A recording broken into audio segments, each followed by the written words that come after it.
علم والوں کی جہاں میں کتنی اعلیٰ شان ہے، کتنی اعلیٰ شان ہے۔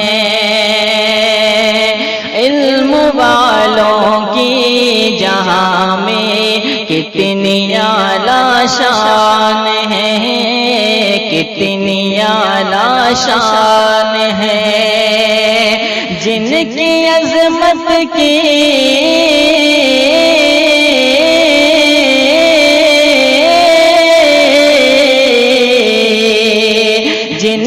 عظمت کی گواہی دے رہا قرآن ہے۔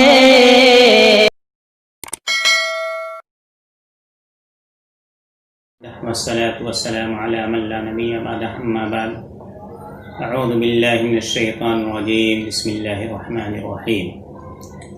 إن عدة الشهور عند الله 12 شهرا في كتاب الله يوم خلق السماوات والأرض منها 4 حرم ذلك الدين القيم فلا تظلموا فيهن أنفسكم وقاتلوا المشركين كافة كما يقاتلونكم كافة واعلموا أن الله مع المتقين۔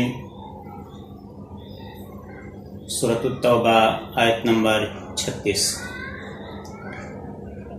عن ابی ہریرہ رضی اللہ تعالی عنہ قال قال رسول اللہ صلی اللہ علیہ وسلم افضل الصيام بعد رمضان شهر الله المحرم وافضل الصلاة بعد الفريضة صلاة الليل، رواہ مسلم فی کتاب الصیام۔ امام مسلم رحمہ اللہ نے اس حدیث کو روزوں کا بیان، محرم کے روزوں کی فضیلت کے تحت ذکر فرمایا ہے۔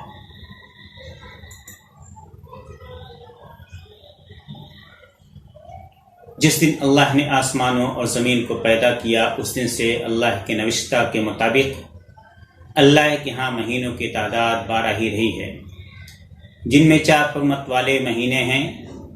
یہی مستقل ضابطہ ہے، لہذا ان مہینوں میں قتال ناحق سے اپنے آپ پر ظلم نہ کرو اور مشرکوں سے سب مل کر لڑو جیسے وہ تم سے مل کر لڑتے ہیں، اور جان لو کہ اللہ پرہیزگاروں کے ساتھ ہے۔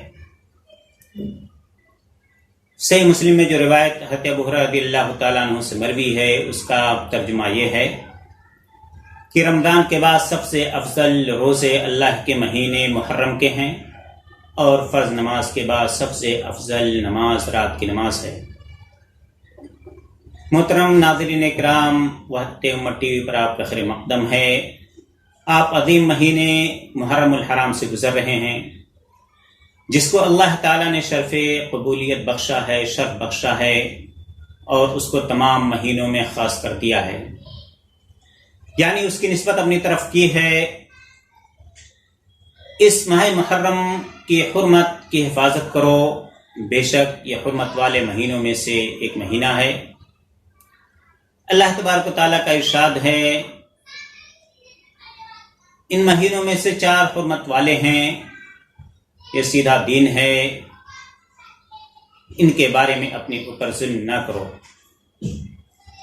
اللہ کے بندو، اس مہینے میں نیک اعمال کی طرف سبقت کرو، خاص کر روزے رکھو۔ ابو ہریرہ رضی اللہ تعالیٰ عنہ سے روایت ہے، آپ صلی اللہ علیہ وسلم نے ارشاد فرمایا، رمضان کے بعد سب سے زیادہ فضل والا مہینہ اللہ کا مہینہ یعنی محرم ہے۔ محرم کا مہینہ برکت والا، امن والا ہے، اور اس میں روزہ رکھنا سنت ہے۔ محرم میں کثرت سے روزہ رکھنا، اگر زیادہ روزے نہیں رکھ سکتے تو 10 محرم کا روزہ تو ضرور رکھو، کیونکہ 10 محرم کی فضیلت عظیم ہے۔ ابن عباس رضی اللہ تعالیٰ عنہ سے روایت ہے کہ ان سے عاشورہ کے روزے کے بارے میں پوچھا گیا تو انہوں نے فرمایا، میں نے رسول اللہ صلی اللہ علیہ وسلم کو رمضان کے علاوہ عاشورہ کے روزے سے زیادہ اور کسی روزے پر حریص نہیں پایا۔ جناب محمد رسول اللہ صلی اللہ علیہ وسلم اس روزے کی ترغیب اور حکم دیتے تھے۔ ابو قتادہ سے روایت ہے کہ رسول اللہ صلی اللہ علیہ وسلم سے 10 محرم کے روزے کے بارے میں پوچھا گیا تو آپ صلی اللہ علیہ وسلم نے فرمایا یہ 1 سال کے گناہ معاف کرتا ہے۔ 10 محرم کے روزے کا سبب یہ ہے کہ عبداللہ بن عباس رضی اللہ عنہ سے روایت ہے کہ جب آپ صلی اللہ علیہ وسلم مدینہ منورہ تشریف لائے تو یہودیوں کو دیکھا کہ اس دن روزہ رکھ رہے ہیں۔ نبی کریم صلی اللہ علیہ وسلم نے پوچھا یہ کیا ہے؟ یہودیوں نے کہا کہ نیک دن ہے، اللہ تعالیٰ نے اسی دن موسیٰ علیہ السلام اور بنی اسرائیل کو دشمن سے نجات عطا فرمائی تھی۔ تو موسیٰ علیہ السلام نے روزہ رکھا تھا۔ نبی کریم صلی اللہ علیہ وسلم نے ارشاد فرمایا میں موسیٰ کا تم سے زیادہ حقدار ہوں۔ چنانچہ رسول اللہ صلی اللہ علیہ وسلم نے خود بھی روزہ رکھا اور اس دن روزہ رکھنے کا حکم فرمایا۔ یہ ایسا دن ہے جس میں اللہ تعالیٰ نے اپنے دوستوں اور محبوبوں کو عزت دی ہے اور اپنے اور پیغمبروں کے دشمنوں کو ذلیل کیا ہے۔ اس وجہ سے ہم اللہ کے شکر کے لیے اس دن روزہ رکھتے ہیں۔ موسیٰ کی مدد ہماری امت مسلمہ کی مدد ہے۔ اللہ تعالیٰ کا ارشاد ہے بے شک یہ ایک ہی امت ہے اور میں تمہارا رب ہوں، بس میری ہے عبادت کرو۔ بس جس نے اللہ لا الہ الا اللہ پڑھا، اللہ کی وحدانیت کا اقرار کیا، اللہ کو ایک مانا، پیغمبروں کی تصدیق کی، اللہ کو پکارا تو ہم میں سے ہے اور ہم اس سے ہیں، چاہے ہم ان سے زمانے اور مکان کے اعتبار سے کتنا ہی دور کیوں نہ ہوں، اور بے شک یہ ایک ہی امت ہے اور میں تمہارا رب ہوں، بس مجھ سے ڈرو۔ بڑے سرکش کے خلاف اس مدد کو زندہ کرنے سے ہم اعلان کرتے ہیں کہ دعوت تکلیف جنگ اور ظلم سے شکست نہیں کھاتی۔ دعوت تکلیف جنگ اور ظلم سے کبھی شکست نہیں کھاتی۔ بے شک ظلم کا نتیجہ بد ہے اور اللہ تعالیٰ اپنے دین، اپنی کتاب اور اپنے دوستوں کی مدد کرنے والا ہے۔ اللہ کی قسم دعوت اذیت کی وجہ سے کبھی شکست نہیں کھاتی۔ ایمان والو، تمہاری شریعت میں سب سے بڑی نشانی یہ ہے کہ اللہ کے دشمنوں کی مخالفت کی جائے اور ان کی مشابہت سے بچا جائے۔ اسی وجہ سے نبی کریم صلی اللہ علیہ وسلم یہود، نصارہ اور دیگر کفار کی ہر طرح بڑی اور چھوٹی بات میں مخالفت کرنے پر حریص تھے، یہاں تک کہ رسول اللہ صلی اللہ علیہ وسلم نے عاشورہ کے روزے میں بھی ان کی مخالفت کی۔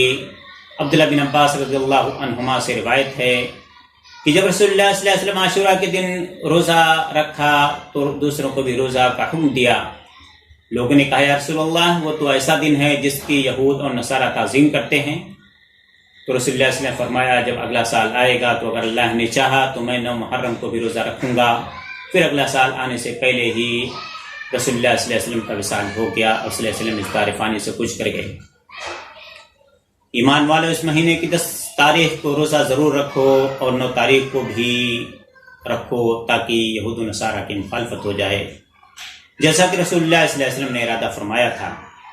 اسی طرح سے کل کے 10 میں نے بتایا تھا کہ ہجری سال یہ اسلامی سال ہے اور ہجری سال کا پہلا مہینہ محرم ہے۔ ہجری سال کو چھوڑنے کے بہت سارے نقصانات ہیں، جس میں سے سب سے بڑا نقصان مسلمانوں کی عبادات کا ہے۔ ہجری سال، ہجری مہینے کو چھوڑنے سے مسلمانوں کے اندر بہت ساری کمیاں اور کوتاہیاں آ گئی ہیں۔ مثلا نہ تو انہیں عرفہ کے روزے کے متعلق معلومات ہوتی ہے، نہ محرم کے روزے کے متعلق معلومات ہو پاتی ہے، اور اسی طرح سے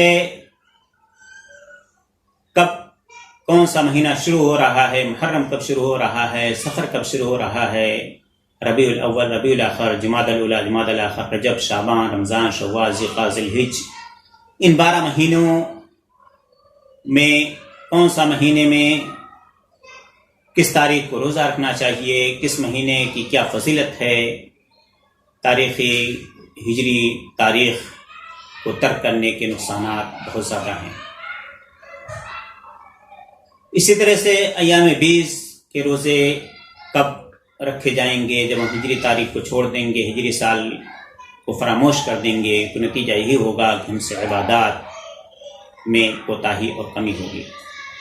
لہٰذا ہمیں نبی کریم صلی اللہ علیہ وسلم کی اتباع کرتے ہوئے ہجری سال کو فراموش نہیں کرنا چاہیے، بلکہ ہجری سال کو عیسوی سال پر مقدم رکھنا چاہیے اور ہجری سال کا اہتمام کرنا چاہیے، اسے جاننا چاہیے کہ کون سا مہینہ کب شروع ہو رہا ہے اور کس مہینے میں کون سی عبادت فضیلت والی ہے۔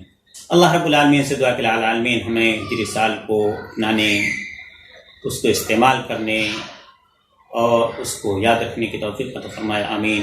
قولی ھذا استغفر اللہ للمسلمین فاستغفروہ انہ هو الغفور الرحیم۔ السلام علیکم و رحمۃ اللہ وبرکاتہ۔